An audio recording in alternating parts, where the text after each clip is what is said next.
कल्पना कीजिए, एक ऐसा युद्ध क्षेत्र जहां हथियार उठे हुए हैं लेकिन दिल कांप रहा है। एक महान योद्धा जो अपने ही अपनों के सामने खड़ा है और पूछ रहा है, क्या युद्ध ही मेरा कर्तव्य है? क्या हिंसा से धर्म की रक्षा हो सकती है? और तभी उस रथ पर खड़े हैं साक्षात भगवान श्री कृष्ण, जो केवल अर्जुन से नहीं बल्कि पूरी मानवता से बात कर रहे हैं। आज के इस ऑडियो बुक समरी में हम जानेंगे आत्मा का रहस्य, कर्म का सत्य, भक्ति की शक्ति और जीवन जीने की सही राह। तो अंत तक सुनिए, क्योंकि यह केवल एक कहानी नहीं, ये जीवन बदल देने वाला ज्ञान है।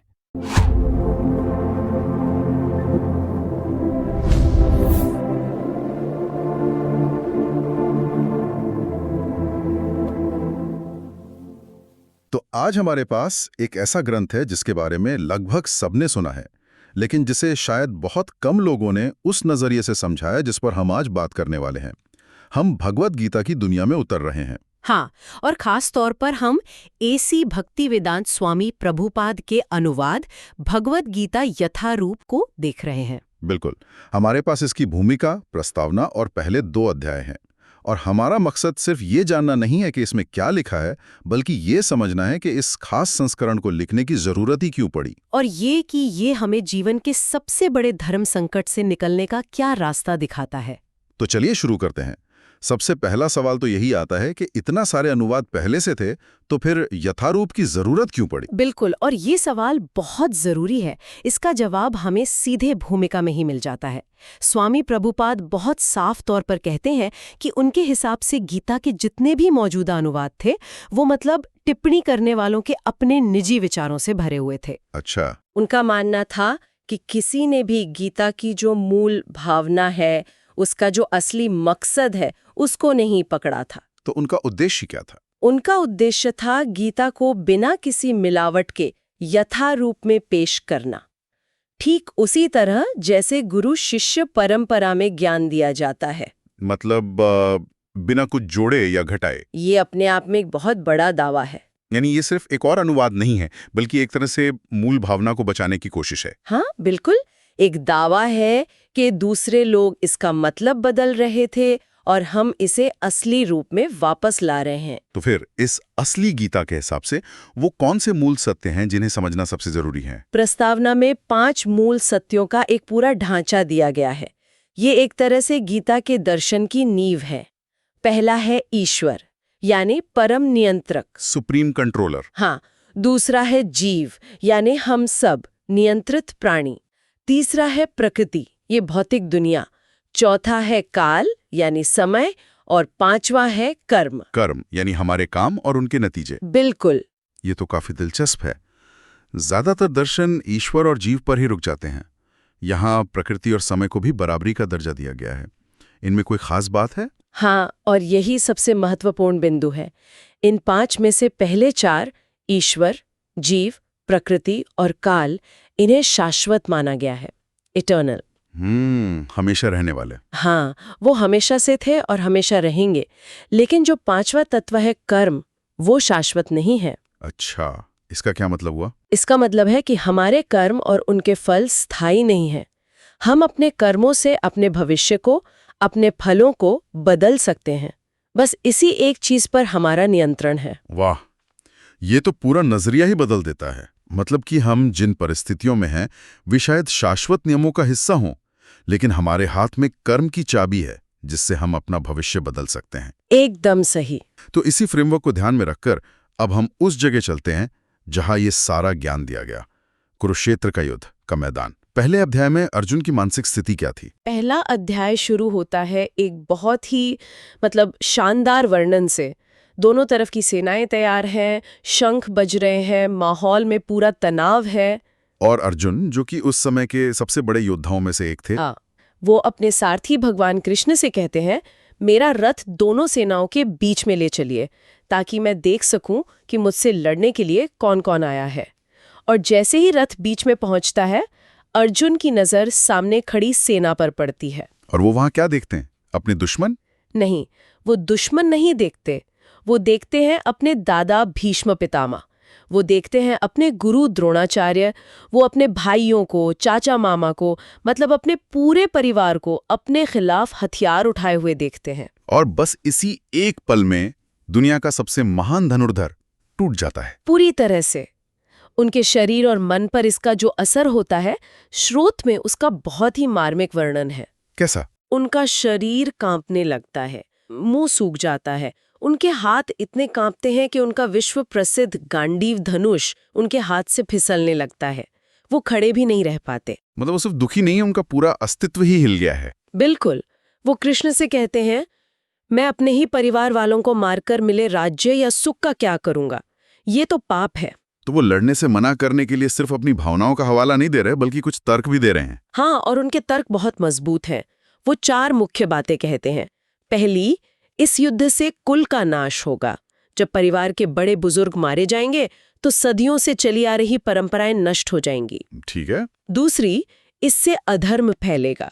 जब परिवार में धर्म का राज नहीं रहेगा तो कुल की स्त्रियां दूषित हो जाएंगी। एक मिनट, ये स्त्रियों के दूषित होने वाला तर्क आज के समय में ये थोड़ा अजीब लग सकता है।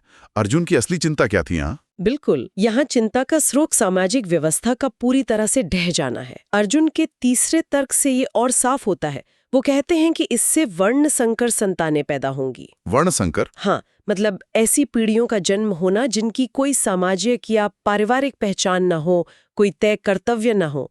उस समय के समाज के लिए ये अराजकता की स्थिति थी। अच्छा, तो उनका डर व्यक्तिगत नहीं था, वो पूरे समाज के भविष्य को लेकर चिंतित। हाँ, और चौथा तर्क था कि इससे पितरों का पतन होगा, क्योंकि जब कोई पिंडदान करने वाला नहीं रहेगा तो पूर्वजों को मुक्ति नहीं मिलेगी। तो मतलब उन्होंने अपने सामने एक ऐसी तस्वीर रखी है जिसमें जीत के बाद भी सिर्फ बर्बादी ही बर्बादी है। इसके बाद वो क्या करते हैं? ये सब कहने के बाद अर्जुन अपना धनुष बाण एक तरफ फेंक देते हैं और रथ के पिछले हिस्से में जाकर बैठ जाते हैं। उनका मन शोक और करुणा से पूरी तरह भर चुका है। पहला अध्याय यहीं खत्म होता है। एक नायक जो युद्ध शुरू होने से पहले ही हार चुका है। बिल्कुल। तो यहाँ से दूसरे अध्याय की शुरुआत होती है। एक दोस्त अपने सबसे मुश्किल पल में है, पूरी तरह से टूट चुका है। अब उसके सारथी, उसके दोस्त कृष्ण की पहली प्रतिक्रिया क्या होती है? कृष्ण की प्रतिक्रिया वैसी बिल्कुल नहीं है जैसी कोई उम्मीद करेगा। वो कोई सांत्वना नहीं देते। इसके बजाय वो अर्जुन को थोड़ा, कह सकते हैं, डांटते हुए कहते हैं, हे अर्जुन, तुम्हारे मन में ये कश्मलम कहाँ से आ गया? कश्मलम? इसका मतलब? कश्मलम का मतलब है गंदगी, मैल या अशुद्धता।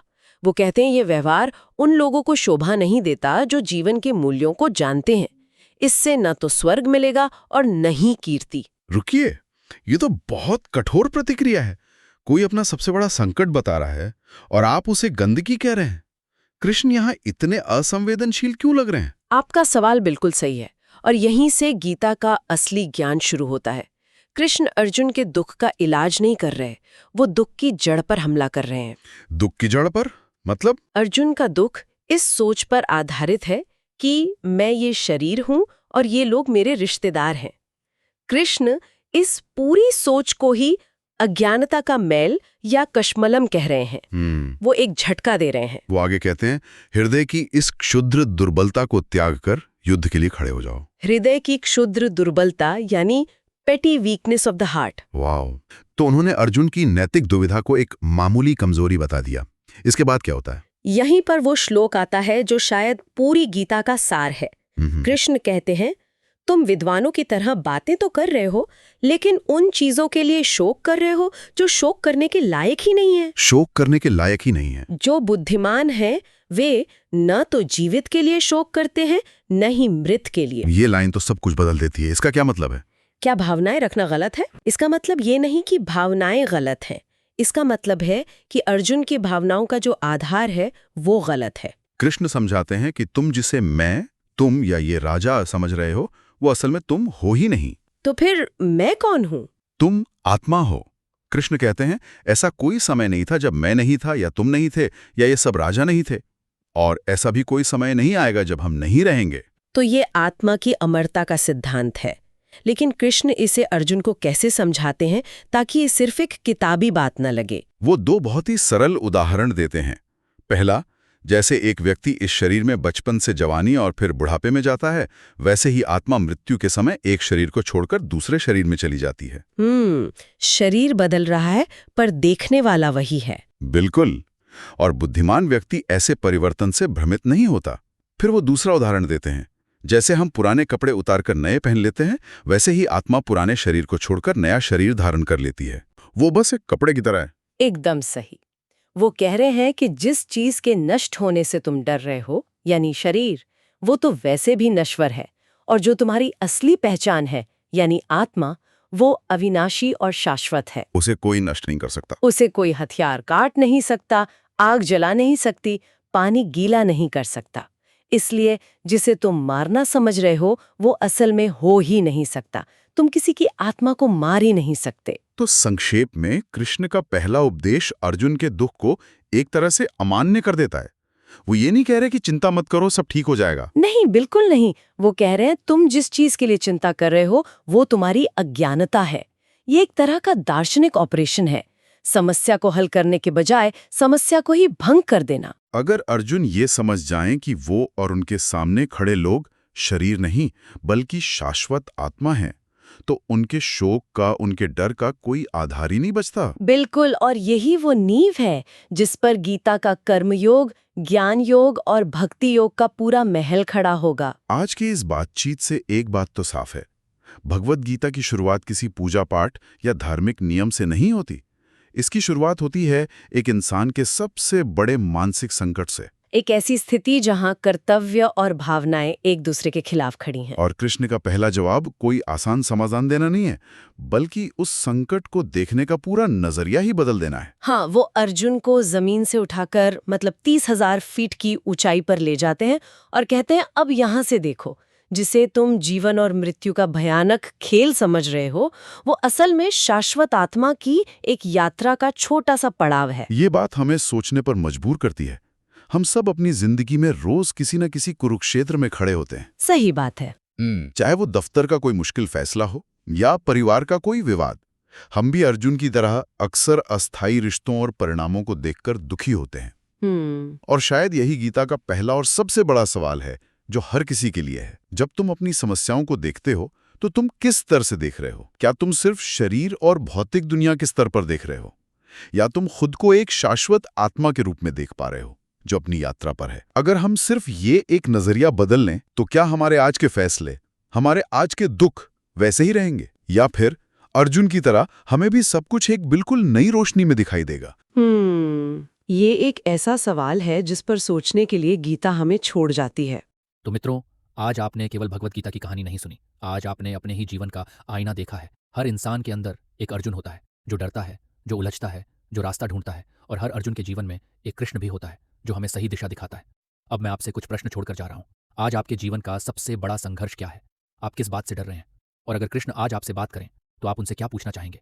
इन सवालों के जवाब कमेंट सेक्शन में ज़रूर लिखिए, क्योंकि आपके शब्द किसी और के जीवन को भी रोशनी दे सकते हैं। और इस कहानी का सबसे बड़ा संदेश यही है, जब हम ईमानदारी से अपने कर्तव्य का पालन करते हैं और सब कुछ भगवान को समर्पित कर देते हैं, तो जीवन अपने आप सही दिशा में चलने लगता है। इसी उम्मीद के साथ मैं आपसे विदा लेता हूँ। फिर मिलेंगे एक नई पुस्तक, एक नए ज्ञान और एक नई कहानी के साथ। तब तक के लिए खुद पर विश्वास रखिए, कर्म करते रहिए और मुस्कुराते रहिए। धन्यवाद, और मिलते हैं अगली समरी में।